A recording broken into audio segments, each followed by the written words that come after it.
اعوذ باللہ من الشیطان الرجیم بسم اللہ الرحمن الرحیم۔ سورہ قمر مکی صورت ہے، 55 آیات، پارہ نمبر 27۔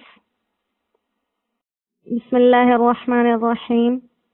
اقتربت الساعۃ، قریب آ گئی قیامت، وانشق القمر، اور پھٹ گیا چاند،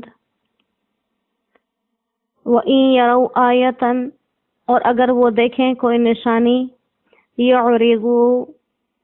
تو ٹلا جائیں اس کو، اعراض کر جائیں اس سے، منہ موڑ لیں اس سے، وَيَقُولُوا، اور وہ کہیں سحر مستمر، یہ جادو ہے پہلے سے چلا آ رہا ہے، وَكَذَّبُوا، اور جھٹلایا، وَاتَّبَعُوا أَهْوَاءَهُمْ، اور چلے اپنی ہی خوشی پر، اپنی خواہشات پر، وَكُلُّ أَمْرٍ مُسْتَقِرٌ، اور ہر کام کے لیے ایک وقت ہے مقرر کیا ہوا، وَلَقَدْ جَاءَهُمْ، اور پہنچ چکے ان کے پاس، مِنَ الْأَنْبَاءِ، احوال، ما فِيهِ مُزْدَجَرٌ، جن میں ڈانٹ ہو سکتی ہے، حکمت بالغہ، پوری عقل کی بات ہے، فما تغنی النذر، پھر ان کو ڈر سنانے والے کوئی کام نہیں دیتے۔ صدق اللہ العظیم۔ قیامت کے احوال کا تذکرہ، اور اسی ضمن میں جو لوگ قیامت کو جھٹلانے والے ہیں ان کو قیامت کے آنے کی خبر دی جا رہی ہے کہ قیامت نزدیک آ گئی ہے، اور قیامت کے نزدیک آنے کی سب سے بڑی دلیل یہ ہے کہ آپ صلی اللہ علیہ وسلم نبی بن کر دنیا میں آ گئے۔ حدیث مبارکہ میں آپ صلی اللہ علیہ وسلم کا ارشاد ہے، اللہ کمی بیشی معاف فرمائے، کہ میرا آنا اور قیامت اس طرح ملے ہوئے ہیں جیسے ہاتھ کی دو انگلیاں۔ تو گویا قیامت کی جو سب سے بڑی نشانی ہے آپ صلی اللہ علیہ وسلم کی نبوت، وہ تو سب کے سامنے ظاہر ہو گئی کہ آپ تشریف لے آئے، لہذا جیسے آپ کا آنا ثابت ہوا اسی طرح سے قیامت بھی آ کے رہے گی۔ اس کے ساتھ قیامت کے قریب آنے کی جو نشانی بیان کی کہ وانشق القمر، چاند کا دو ٹکڑے ہو جانا، تو اس سے آپ صلی اللہ علیہ وسلم کی نبوت کو بھی ثابت کیا، اور نبوت کے ضمن میں قیامت کے آنے کو بھی ثابت کیا کہ جس طرح آپ نبی ہیں اور آپ کے شق کرنے سے چاند دو ٹکڑے ہو گیا، اسی طرح سے جو قیامت کے قریب آنے کی آپ خبر دے رہے ہیں وہ خبر بھی اسی طرح سے واقع ہو جائے گی۔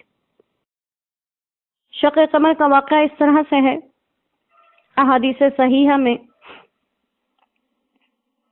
جو صحابہ کرام رضوان اللہ علیہم اجمعین کی ایک جماعت سے روایت ہے، ان صحابہ کرام میں حضرت عبداللہ ابن مسعود، عبداللہ ابن عمر، جبیر ابن مطعم، عبداللہ ابن عباس، انس بن مالک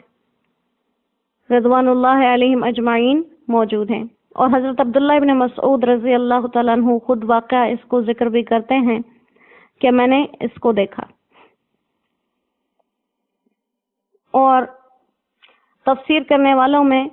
ابن کثیر رحمہ اللہ اور امام طحاوی رحمہ اللہ نے شق القمر کی روایات کو متواتر قرار دیا ہے، یعنی وہ احادیث تواتر کے ساتھ ہیں، اور جو چیز حدیث سے متواتر سے ثابت ہوتی ہے وہ قطعی اور یقینی ہوتی ہے، اس میں کسی شک اور شبے کی گنجائش نہیں ہوتی۔ اور اس واقعے کا خلاصہ کچھ یوں ہے کہ آپ صلی اللہ علیہ وسلم مکہ مکرمہ میں مینا میں تشریف فرما تھے، مشرکین مکہ نے نبوت کی کوئی نشانی آپ سے طلب کی، اور چاندنی رات کا واقعہ ہے، تو حق سبحانہ و تعالی نے ان کو یہ معجزہ دکھایا کہ چاند کے 2 ٹکڑے ہو گئے، ایک مشرق کی طرف چلا گیا، ایک مغرب کی طرف چلا گیا، اور دونوں ٹکڑوں کے درمیان میں پہاڑ حائل نظر آنے لگا۔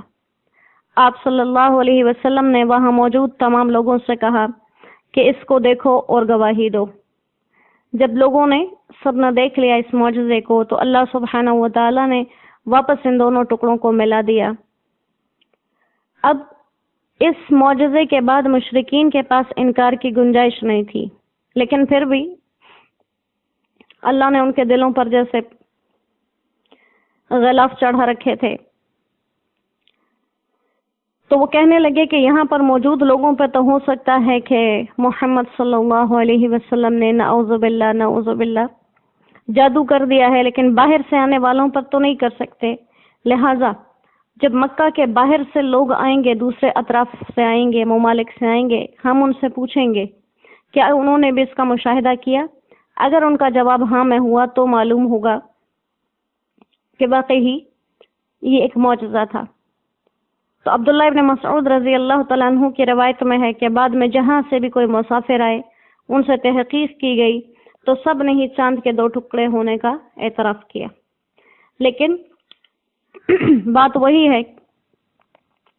کہ جو ایمان لانا چاہتے تھے وہ بغیر معجزات کے بھی قائل ہوئے۔ انہیں نبوت کے لیے دلیل کی بھی ضرورت نہیں تھی، معجزے کی بھی ضرورت نہیں تھی، اور جو ایمان لانا ہی نہیں چاہتے تھے وہ طرح طرح کی چالیں چلا کر آپ صلی اللہ علیہ وسلم کو نعوذ باللہ عاجز کرنا چاہتے تھے، اور ایسا ہو نہیں سکا۔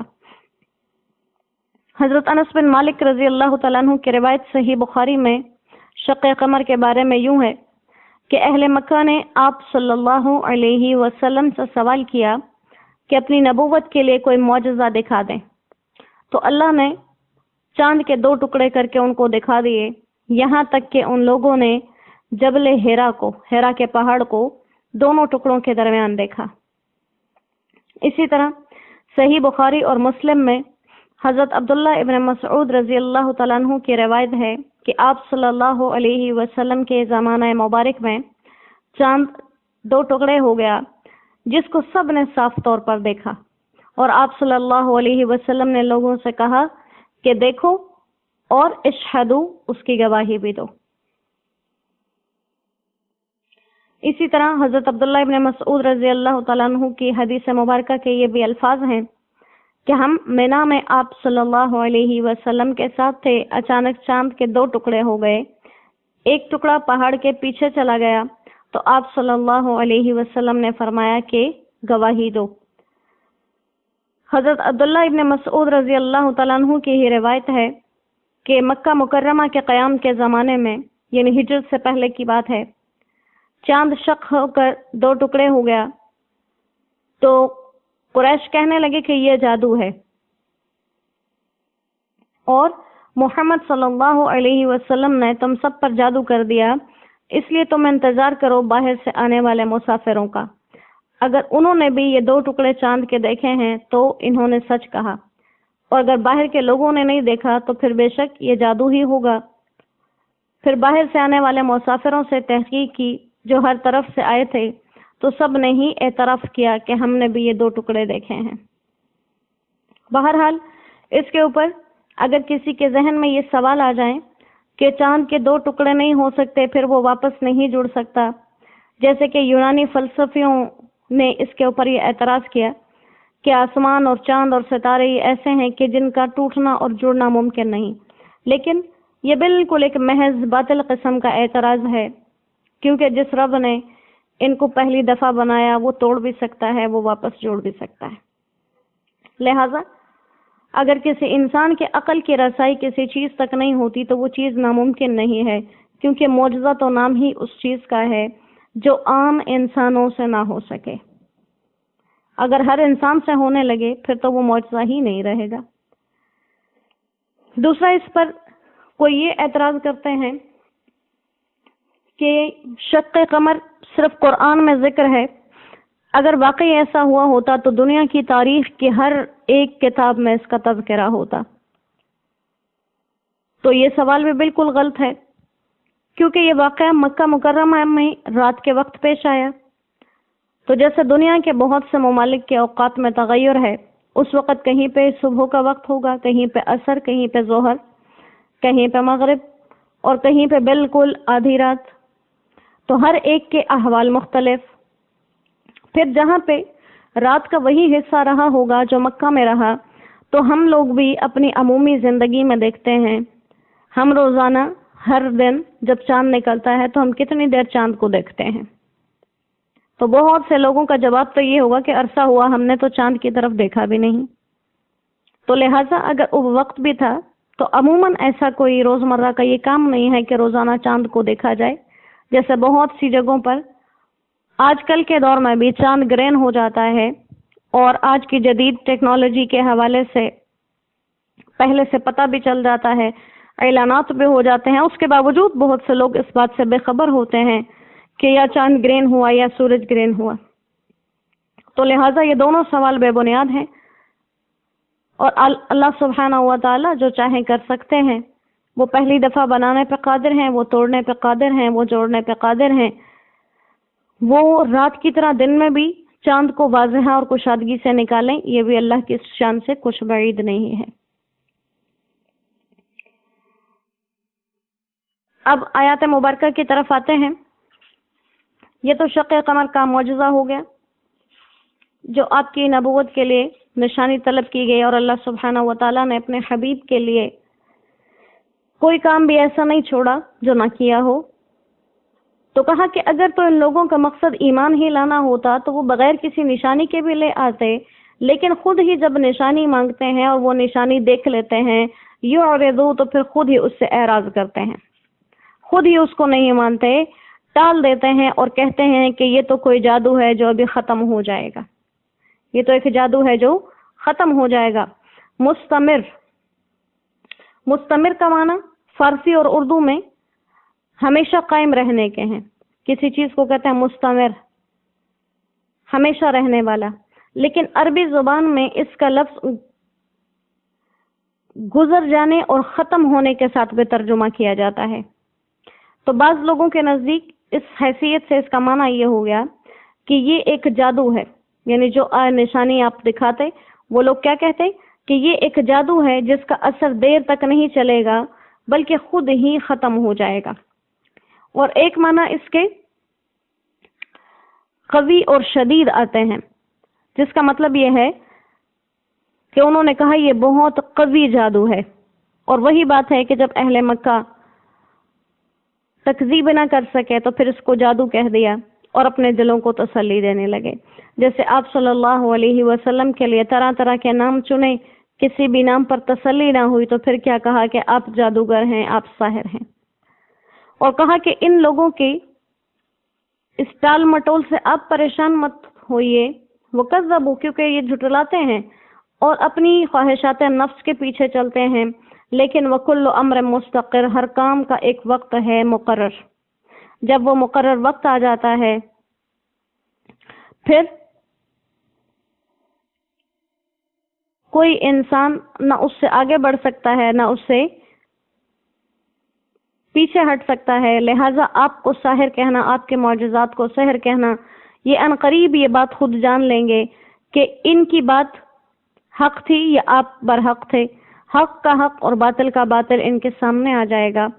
اور فی الحال جو یہ اس بات کو نہیں سمجھ رہے عنقریب اس بات کو سمجھ لیں گے۔ لہٰذا آپ ان کے جھٹلانے سے اور تکذیب کرنے سے پریشان مت ہوئیے۔ اور کہا کہ ان کو تمام پچھلی قوموں کے احوال آتے رہے، وَلَقَدْ جَاءَهُم مِّنَ الْأَنبَاءِ، ان کے پاس پچھلی قوموں کے حالات پہنچتے رہے، خبریں پہنچ چکی، اگر یہ عقل مند ہوتے تو ان سے ہی عبرت حاصل کر لیتے، مزید اپنے لیے کوئی نشانی نہ مانگتے۔ لیکن ان کا یہ حال ہے کہ گزشتہ امتوں کے حالات بھی ان کو خوف نہیں دیتے، ان کو کسی بات سے سبق حاصل نہیں ہوتا، اور یہ اپنی کی ہوئی حرکتوں سے باز نہیں آتے۔ حکمت بالغہ، کہا یہ تو ایک پوری عقل کی بات ہے، اگر چاہتے تو عقل حاصل کر لیتے، لیکن فما تغنی النذر، ان کو ڈر سنانے والوں کے ڈر سنانے سے کوئی فائدہ حاصل نہیں ہوا، کیونکہ یہ اس بات کو جادو کہہ کر اپنے آپ کو تسلی دیتے ہیں۔ اگر ان میں عقل ہوتی، ان میں شعور ہوتا، اپنے اچھے اور برے کو پہچانتے تو یقیناً اس دعوت کی طرف آتے اور اللہ سبحانہ و تعالیٰ کی ذات پر ایمان لا کر ان نشانیوں کے آنے کا انتظار نہ کرتے، بلکہ ان نشانیوں کے لیے تیاری کرنے کی کوشش کرتے۔ تو اللہ کریم ہمیں اپنی ذات کا، اپنے پیارے حبیب محمد مصطفیٰ صلی اللہ علیہ وسلم کا،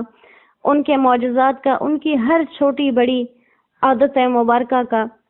ہر ایک لحظے کا، ہر ایک لمحے کا یقین ہمارے دلوں میں اپنی ذات اور صفات کے ساتھ اتار دے، اور کسی بات میں ہمارے دلوں میں معمولی سا بھی ذرا رتی برابر شک اور شبہ نہ پڑے۔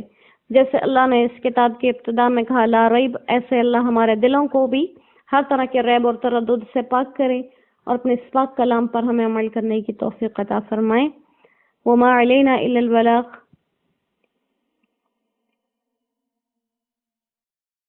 وآخر دعوانا ان الحمد للہ رب العالمین۔ السلام علیکم ورحمۃ اللہ وبرکاتہ۔